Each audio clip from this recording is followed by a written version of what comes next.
Have you ever wanted to get chickens but you don't know how to get started? Well, this video is going to be for you.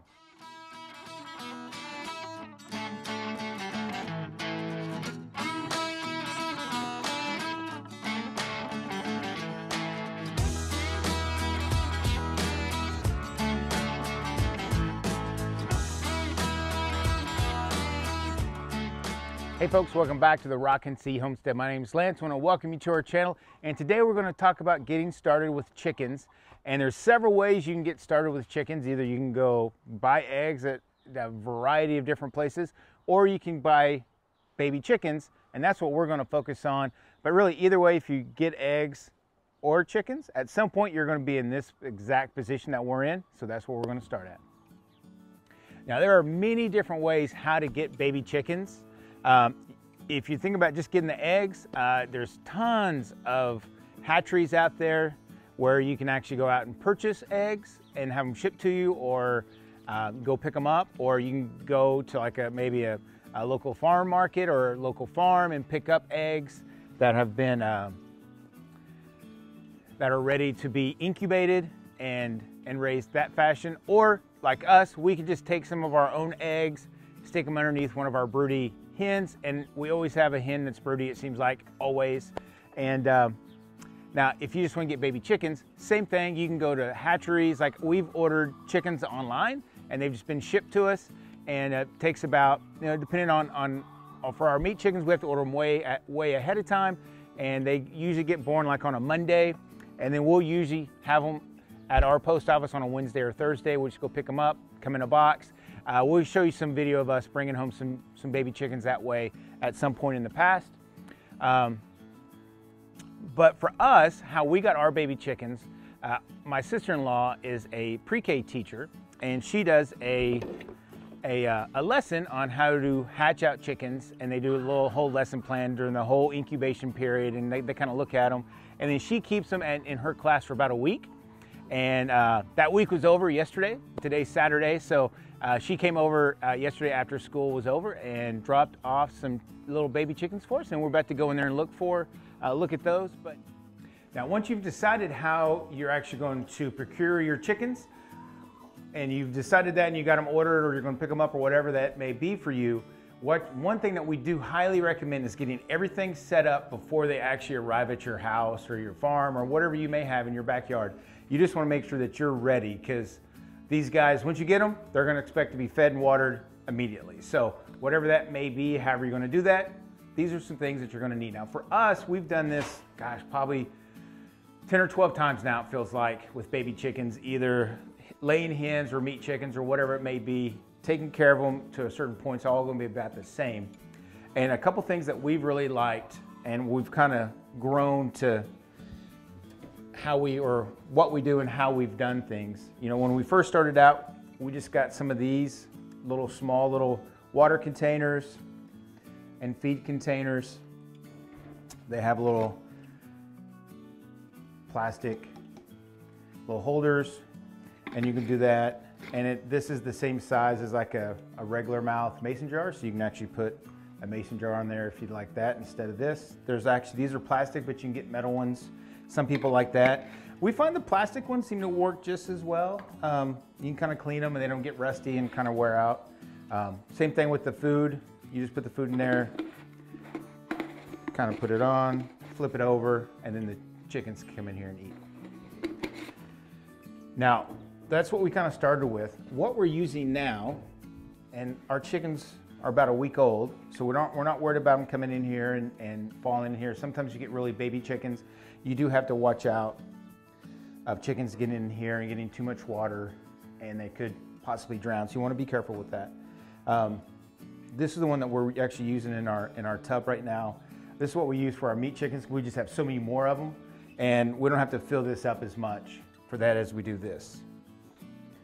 And then on the feeder, we use something very similar, or at least the top of it's similar to this. The holes are similar. But we can just fill this completely up with food, lay it in our little bin here that we're going to have, and it works really good. You can take these out, and these things are reusable. You just clean them out. I mean, they're probably even dishwasher safe if you put them in the top rack, but we just clean them out real good. and reuse them. So they're really, really good. Another thing that you're gonna need is some sort of a container. Now we like to use these 2 foot by 4 foot watering troughs. Like I said, we've raised tons of chickens in these, and they do a really, really good job. We just put a little bit of pine bedding in them.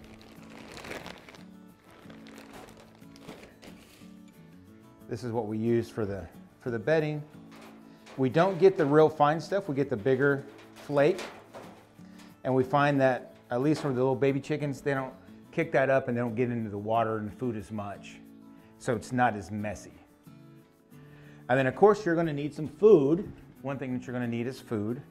And we start off with baby crumble, or little chick starter crumble feed.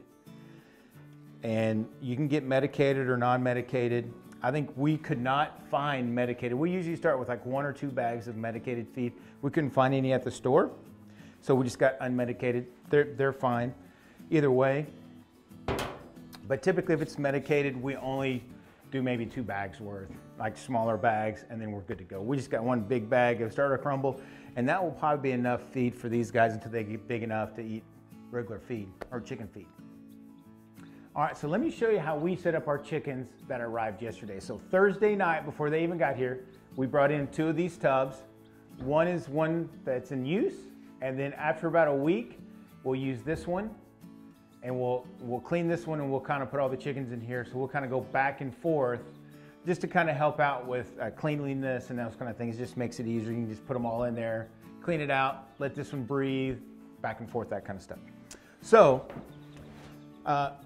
we do have a tub, and we do have a lid, as you can see. These are just kind of homemade. And the reason why we have this in here, we're not really afraid of these baby chickens jumping out of here or flying out at this point in time.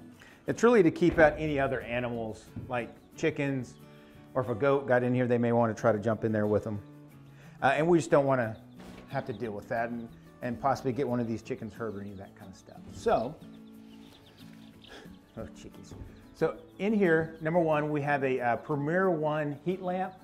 These are super nice, and we try to take very extra care to make sure that they're in good working order. They're secured in multiple ways.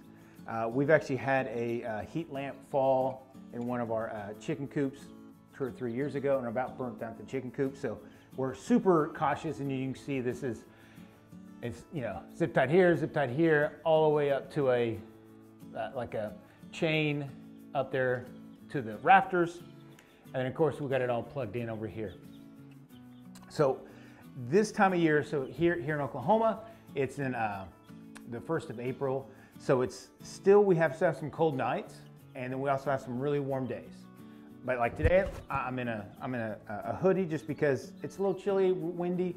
We're inside of a building outside, so that it's not very windy in here. But these little chickens cannot control their heat, like their body heat, so you have to have some sort of heat source. Some people do this. We also have a couple mats we can put in here that we use for our gardening, where it's a low heat, and we can kind of put a little towel or something on it, or like a pillowcase, and put it in here and plug it in, and it gives them a little bit of ambient heating, and it's real gentle for them. Like I was saying earlier, we have food with one of our little feeders. They can just come in there and nibble on that. And then we have our water here, and they went through about half the water within a day, so that's good. We'll have to fill that up later tonight. And then of course we just have these little pine shavings. So now let's talk about, let's say that you drive up and you have your chickens, no matter how you got them. If you got them through the mail, you went and bought them at the store, whatever it is, now you're ready to acclimate them to your place and to your setup. So when you first bring them in, one of the things that you want to do is make sure they know where water is. So what you'll do is you just take one of the baby chickens, and be gentle with them, of course. And what I typically do is just kind of get them like this, get their head in between my 2 fingers here, and I just bring them and I dip their beaks in water, and then I set them down, and then I'll do it one after another. So typically I will do that, whatever container I have them in, I'll take them from that container, dip their beaks, and put them in here. And keep doing that just so I make sure that everybody knows where it is. If you try to put them all in here and then trying to figure out which one you've done that for, it's almost impossible. As you can see, all these look pretty familiar, or look pretty similar, I should say. So it'd be almost hard to tell which one's which after a while. Hey guys. You Yes, and one thing that you do want to check, especially if you buy them, you know, if you get them through the mail, is you'll want to see if they have like they're these guys. You just want to make sure that they have a clean bottom. It's a thing called pasty butt, and they just get a little bit of poop stuck back there, and it kind of dries up, and it kind of prevents them from passing anything. Oh gosh, God, you okay? Daredevil here. And you just want to make sure that they're okay, because if you can get that all out and get it cleaned up, then they can pass and just take care of business as normal. But if that's blocked, they may not be able to do it, and it backs up, and it could kill them. So you just have to make sure that you're staying on top of that and noticing it. Now this setup is going to last us for a good maybe 2 or 3 weeks.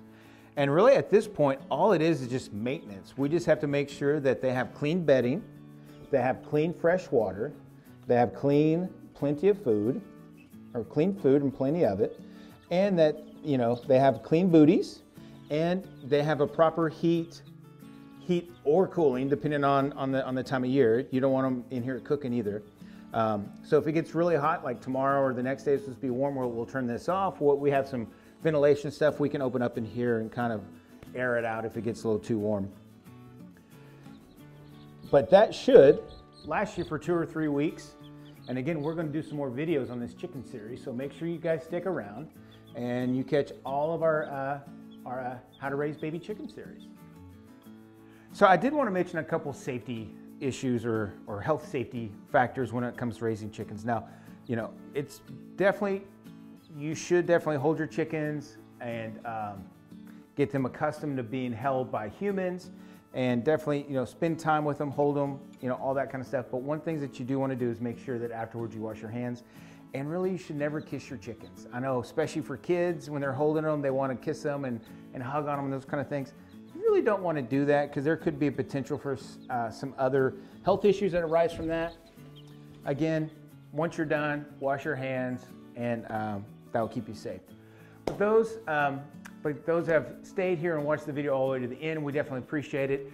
Like I said, we are going to do other videos on raising chickens. So if you haven't subscribed to our channel, make sure you ring that, click the subscribe button, ring the bell, so you get notified every time we put out a video.